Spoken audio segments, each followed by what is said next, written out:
தென்மதுரை வீரனுக்கு என்னுடைய மாமனுக்கு தேக்குமர தேகமடி அம்மா அம்மா.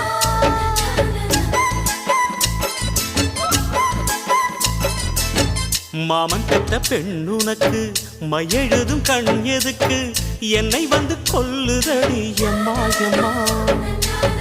ஆத்திலே நான் குளிச்சேன், ஆசையா நீ புடிச்சே, தோளத்தான் நீ புடிச்சே, சொர்க்கத்தை நான் புடிச்சேன். அடடா, ஒரு அங்குலம் அங்குலமாக நீ ஆசையில் முத்தங்கள் போட அதை என்னன்னு சொல்லுவேன் எப்படி சொல்லுவேன் நானே.